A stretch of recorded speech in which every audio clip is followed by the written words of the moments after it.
Assalamualaikum warahmatullahi wabarakatuh. Bismillahirrahmanirrahim. Dalam video kali ini, saya akan membahas tentang analisa risiko di dalam bank melakukan pembiayaan rumah sakit. Jadi rumah sakit ini merupakan sasaran target market dari perbankan, baik syariah maupun bank konvensional. Di dalam menganalisa suatu pembiayaan rumah sakit, kita harus mempunyai company profile ya, dari calon nasabah yang juga meliputi perizinan badan usaha, perizinan rumah sakit, tipe kelas rumah sakit sesuai peraturan Kementerian Kesehatan, kemudian pemegang saham dan kepengurusan, pembiayaan dari lembaga keuangan lain jika sudah ada, fasilitas dan penunjang medis rumah sakit, kemudian demografinya, dan tingkat persaingan dengan rumah sakit sekitar. Nah, ini juga nomor 9 ini paling penting, indikator parameter kinerja atau efisiensi rumah sakit, meliputi BOR, tingkat hunian rumah sakit, TOR, jarak tempat tidur kosong sampai terisi kembali, BTO, rata-rata pemakaian tempat tidur, dan ALOS, rata-rata lama hari dirawat.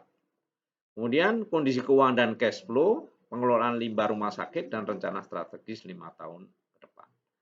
Nah, ini untuk rumah sakit yang existing. Kalau dia project baru, maka harus dilengkapi dengan feasibility study. Nah, kita akan, kalau proyek baru akan menguji feasibility study-nya, juga grup pemegang saham pemilik rumah sakit ini harus mempunyai cash flow yang kuat.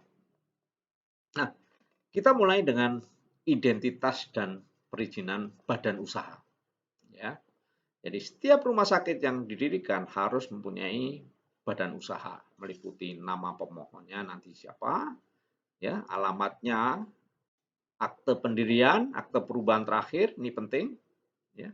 Kemudian SK domisili, izin mendirikan rumah sakit, surat izin operasi rumah sakit, NPWP, TDP, atau tipe rumah sakit. Ya. Sekarang sudah ada juga namanya OSS. Ya.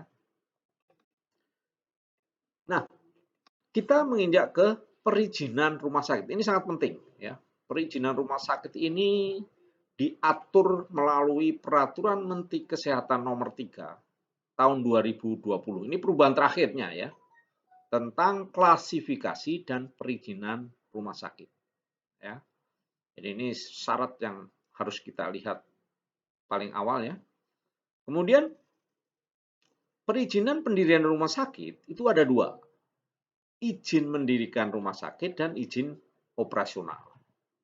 Nah, izin mendirikan rumah sakit itu merupakan izin yang diajukan untuk mendirikan bangunan atau mengubah fungsi bangunan yang telah ada menjadi rumah sakit.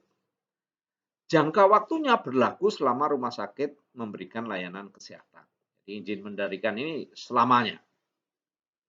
Kemudian izin operasional. Ini adalah merupakan izin yang diajukan untuk melakukan kegiatan layanan kesehatan termasuk penetapan kelas rumah sakit dengan memenuhi persyaratan dan atau komitmen. Ini berlaku dengan jangka waktu 5 tahun dan dapat diperpanjang selama memenuhi persyaratan dan klasifikasi rumah sakit. Nah, kedua izin ini ya merupakan izin yang berusaha di sektor kesehatan yang diterbitkan oleh menteri sesuai kelas rumah sakitnya, gubernur atau bupati atau wali kota berdasarkan kewenangan masing-masing melalui lembaga OSS sesuai dengan ketentuan peraturan perundang-undangan. Persyaratan untuk memperoleh izin mendirikan rumah sakit itu meliputi ya, izin mendirikan ini meliputi dokumen kajian dan perencanaan bangunan yang terdiri dari feasibility study, detail engineering design, dan master plan. Ini untuk rumah sakit baru ini ya. Nanti ini yang kita uji di dalam pembuatan proses analisa. Kemudian pemenuhan pelayanan alat kesehatan.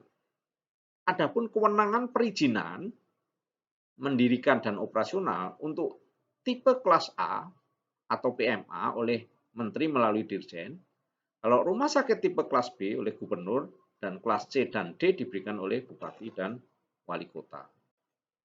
Nah, ini persyaratannya untuk memperoleh izin operasional meliputi profil rumah sakit, paling sedikit meliputi visi dan misi, lingkup kegiatan, rencana strategi, dan struktur organisasi. Ini biasanya sudah dituangkan di dalam visibility study. Kemudian self-assessment meliputi jenis layanan, sumber daya manusia, peralatan, bangunan, dan prasarana rumah sakit, mengacu pada lampiran yang merupakan bagian tidak terpisahkan dari peraturan menteri. Ya. Kemudian surat keterangan atau sertifikasi izin layak atau pemanfaatan dan kalibrasi alat kesehatan. Kemudian sertifikat akreditasi dan surat pernyataan yang mencantumkan komitmen jumlah tempat tidur untuk rumah sakit PMA berdasarkan kesepakatan kerjasama internasional sesuai dengan ketentuan perundang-undangan. Sertifikat akreditasi ini dipenuhi untuk perpanjangan izin operasional. Nah, ini untuk mengurus izin operasional rumah sakit. Kemudian klasifikasi rumah sakit menurut Permenkes yang tadi, ya. Jadi rumah sakit itu bisa didasarkan pada jenis layanan, yaitu rumah sakit umum dan rumah sakit khusus. Kita bahas rumah sakit umum. Rumah sakit umum itu melayani pelayanan medik dan penunjang medik, ya. Baik umum, spesialis maupun subspesialis. Kemudian layanan keperawatan dan kebidanan dan pelayanan non-medik seperti farmasi, laundry, makanan, pengurusan jenazah, dan sebagainya. Nah, sumber daya dari rumah sakit umum berupa tenaga tetap, meliputi tenaga medis, tenaga psikologis klinis, tenaga keperawatan, bidanan, farmasi, kesehatan lingkungan atau gizi, tenaga keterapian fisik, ya, dan sebagainya. Nah, ini yang harus diperhatikan adalah tenaga medis ini, dokter, ya. Dokter ini dia sudah kerjasama dengan dokter-dokter spesialis, ya, supaya nanti pasiennya juga bisa nanti berkembang sesuai rencana. Kemudian klasifikasi rumah sakit umum, ya, itu kelas A itu paling sedikit, tempat tidurnya 250 buah. Kalau kelas B 200 buah, kelas C 100 buah, dan kelas D tempat tidurnya paling sedikit 50 buah. Ini agak berbeda ya, tipe ini dengan waktu peraturan menteri sebelumnya. Ini peraturan menteri yang terbaru, seperti ini kriteria klasifikasinya.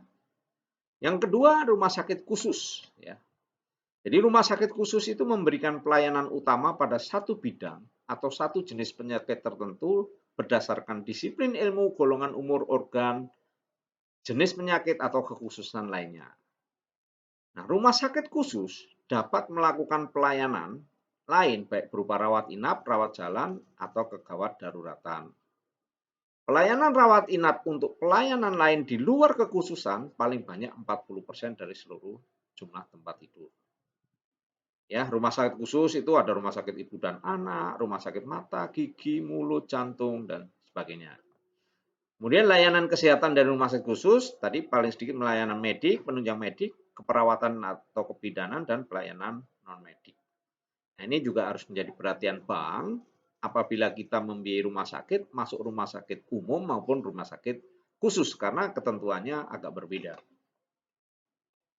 Nah, ini klasifikasi rumah sakit khusus, ada 3. Kalau yang tadi rumah sakit umum ada 4, ini ada 3. Rumah sakit khusus kelas A itu paling tempat tidurnya 100 buah minimal, kelas B 75 buah, dan kelas C 25 buah. Nah, sekarang ketentuan peraturan Menteri Kesehatan tadi, di dalam menyelenggarakan pelayanan rawat inap, rumah sakit harus memiliki, ini ketentuan yang nanti perbankan sangat penting ini, untuk melihat proposal yang diajukan maupun existing rumah sakit yang ada.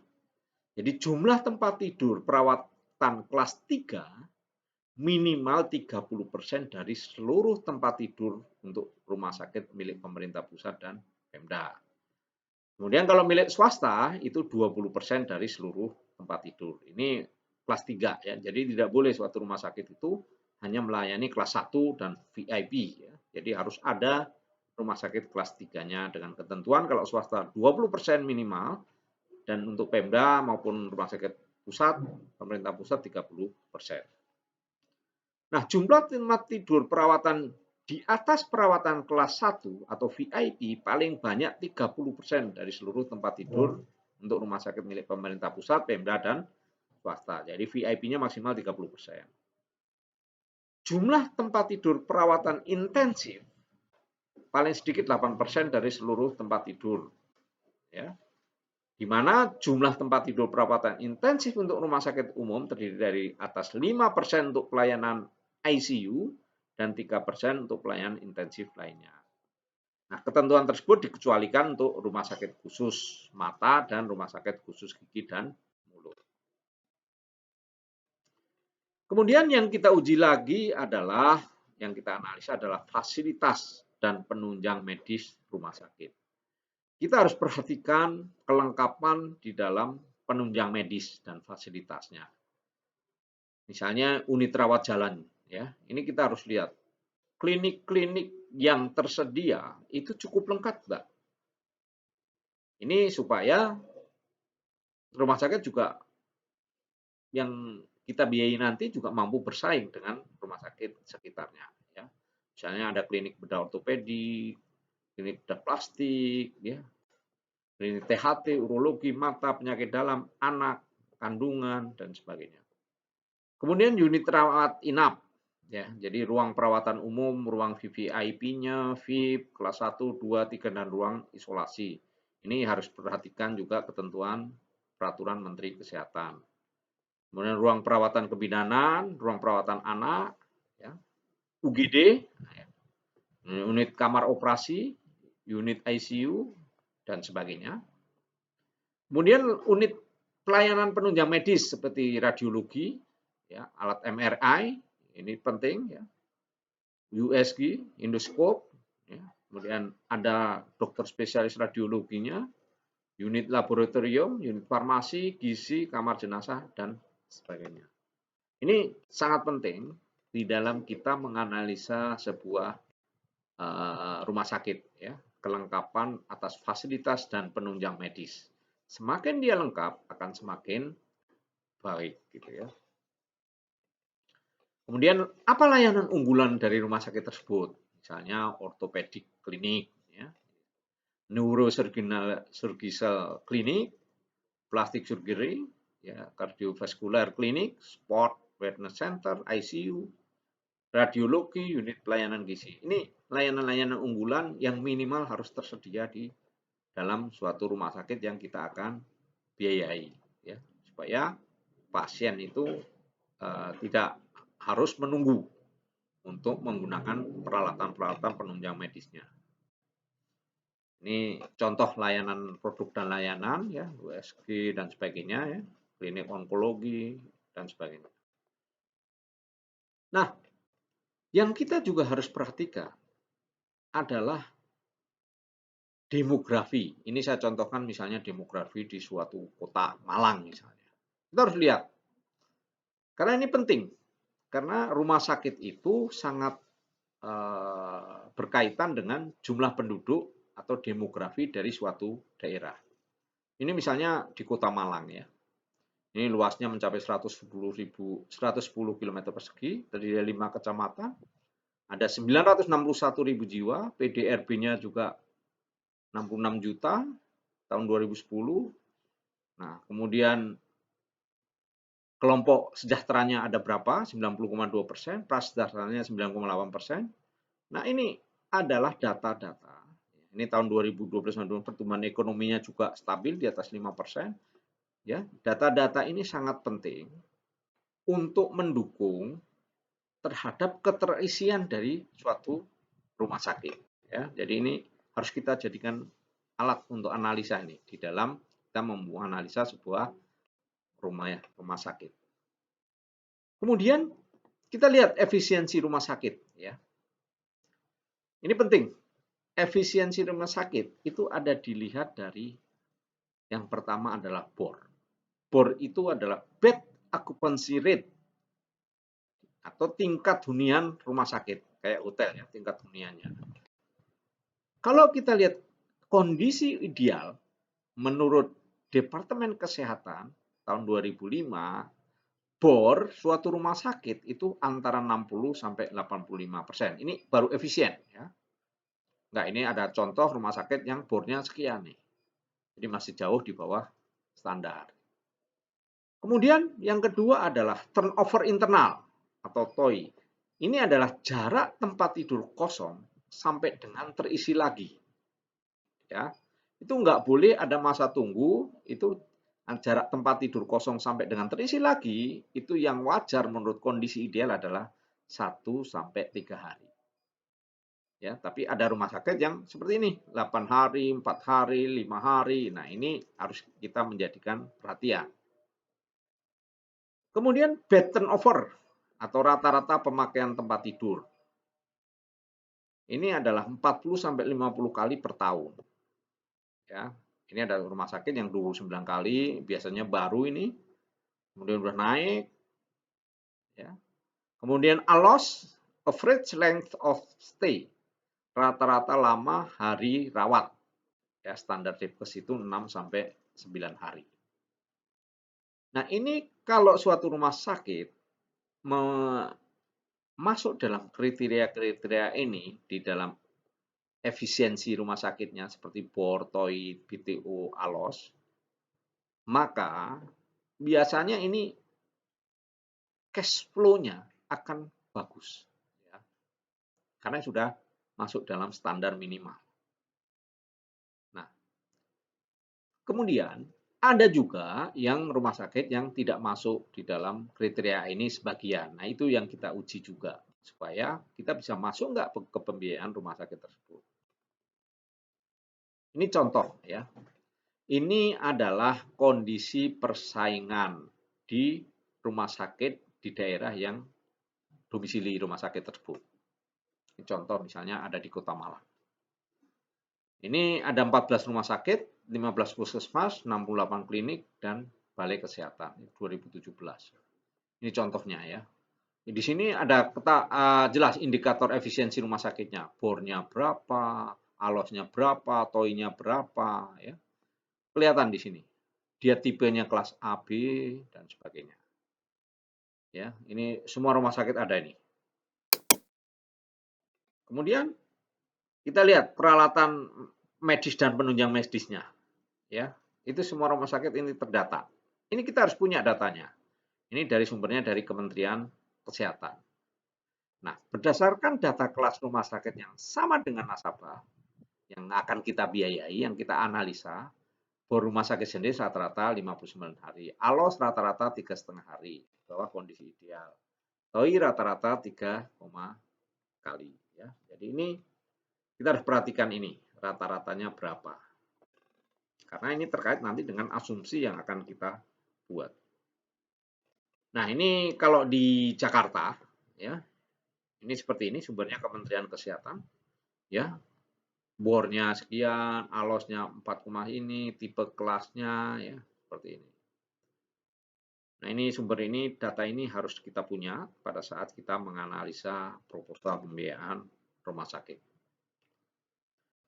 Berikutnya yang paling penting juga yang kita harus perhatikan adalah pengelolaan limbah, ya. Rumah sakit harus mempunyai izin tempat penampungan sementara limbah B3, fasilitas kesehatan, dari Badan Lingkungan Hidup Daerah. Nah, perizinan pengelolaan limbah medis bagi rumah sakit yang sudah memiliki peralatan insenerator. Kemudian Peraturan Pemerintah Nomor 101 Tahun 2019 tentang B3, pengelolaan limbah bahan berbahaya dan beracun. Peraturan Menteri Lingkungan Hidup Tahun Nomor 56 tentang tata cara dan peran pengelolaan limbah di fasilitas pelayanan kesehatan. Ya, ini harus kita perhatikan ya. Atau misalnya rumah sakit tersebut juga sudah kerjasama dengan pihak ketiga di dalam pengelolaan limbah, yaitu perusahaan-perusahaan yang berizin untuk mengelola limbah rumah sakit. Ini harus izinnya ada nih perusahaan-perusahaan ini. Ini contoh rumah sakit yang sudah mempunyai insenerator, ya. Ini peralatan untuk memusnahkan limbah, ya, limbah kesehatan. Kemudian strategi bisnis. Nah, kita harus lihat rencana strategi bisnis 5 tahun ke depan dari rumah sakit tersebut. Misalnya, dia akan meningkatkan produk dan servisnya, human resources-nya, teknologinya, infrastruktur, dengan menaikkan kualitas marketing, inovasi, ya, di mana setiap tahunnya ada rencana penambahan satu rumah sakit, klinik, satu rumah sakit khusus, rumah sakit umum, sehingga berharap total revenue-nya dalam 5 tahun menjadi 2 triliun. Ini adalah contoh strategi bisnis 5 tahun ke depan dari rumah sakit. Nah, ini hal-hal yang perlu diperhatikan di dalam pembiayaan rumah sakit. Tadi, selain faktor tadi, terkait dengan jangka waktu yang panjang, ini resikonya tinggi. Oleh karena itu, sharing dana sendiri dari nasabah harus kita perhatikan. Jadi sharing dana dapat cash money atau pre-investment. Fokus bank adalah cash flow akan datang yang diharapkan menjadi sumber pembayaran pokok dan bunga pinjaman. Jadwal pembayaran kembali pokok pembiayaan dapat bulanan, triwulan, semesteran tergantung dari cash flow debitur. Kemudian, kesesuaian penggunaan atau penarikan pembiayaan dengan pelaksanaan investasi, di mana jangka waktu pembiayaan proyek termasuk grace period-nya. Kemudian memastikan kewajaran visibility project dan kemampuan forecasting kondisi internal di masa depan. Nah, ini financial assessment-nya juga kita akan uji dan kita perhatikan asumsi proyeksinya. Jadi asumsi harusnya merujuk kepada informasi historical dan proyeksi harus dibuat berdasarkan atas asumsi yang masuk akal. Perhatikan faktor demokrasi dan efisiensi rumah sakit existing di sekitarnya. Nah, pembiayaan investasi jangka waktu harus wajar dan perhatikan perhitungan BEP-nya dan NPV. Hindari over investasi, di mana jumlah total investasi harus diverifikasi oleh pihak independen atau data benchmark. Harus mempunyai kontribusi modal sendiri tadi, self finance, jangan membiayai sampai dengan 100%, dan selalu menyelaraskan skenario pembayaran. Hati-hati kita jangan membuat balon payment karena mengandung risiko daripada cicilan yang sifatnya reguler. Demikian yang pembahasan tentang analisa risiko pembiayaan rumah sakit. Wabillahi taufiq wal hidayah. Mohon maaf bila ada yang tidak berkenan dan tolong dilakukan subscribe